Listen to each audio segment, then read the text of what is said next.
Les travaux d'électrification de la ville de Mbuji-Mayi et les environs, entrepris par la Société nationale d'électricité SNEL SA, sous le leadership de son directeur général, Fabrice Lusinde, ont commencé à produire les résultats. Les lampes illuminent les milieux jadis ténébreux et les petites unités de production peuvent être envisagées. Le courant électrique est un élément déclencheur du développement. À Boya, à Lusanga, à Miabi et à Kabiakamanga, les populations ont à peine savouré l'arrivée de l'électricité que des grosses têtes d'érosion menacent déjà la ligne 30 kV. Toubitoubidi, Mbuji-Mayi. Entre la centrale hydroélectrique de Toubitoubidi, de Sassim vers Mbuji-Mayi, partout les creuseurs ont miné les terres avec des tunnels interminables à la recherche du diamant. Aujourd'hui, avec les pluies diluviennes qui s'abattent sur ces cités, ces investissements d'environ 20 millions de dollars sont très menacés.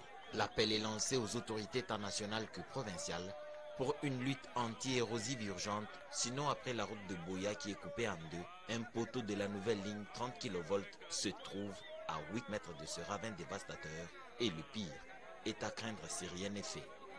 Des Vivi, 45 ans après la construction de cette école. L'assistant personnel du chef de l'État, Paul Mundela, a été dépêché sur place pour la remise de cette école aux habitants de Gangila. Voici les clés des portes de salles de classe que le chef de l'État a données à ses enfants. Prenez-en soin.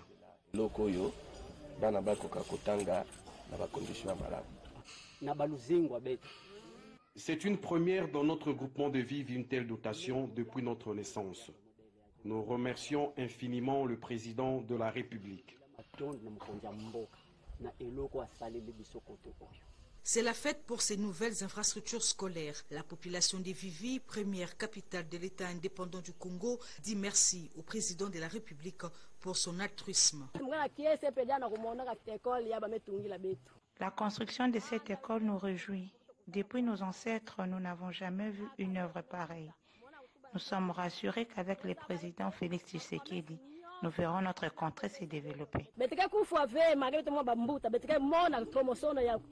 On félicite le président Fatih Beton avec ces jolis bâtiments dans des milieux qui est un peu reculés. Je n'ai jamais vu de tels bâtiments. Mais avec l'époque de notre papa Félix, c'est à peine qu'on a vu de tels jolis bâtiments en matériaux durables. La joie est palpable pour les parents des centaines d'élèves d'Ngangila. Après la gratuité de l'enseignement, leurs enfants étudieront désormais dans de meilleures conditions. Le nouveau comité de gestion de l'Office national des produits agricoles du Congo, ONAPAC, avec à sa tête Mme Mimi Munga, a depuis sa prise de fonction accordé une priorité absolue aux missions de contrôle dévolues aux OPJ. C'est dans cet ordre d'idée que Mme la directrice générale Mimi Munga avait procédé à l'implantation des postes d'OPJ dans tous les coins stratégiques estimés par l'ONAPAC.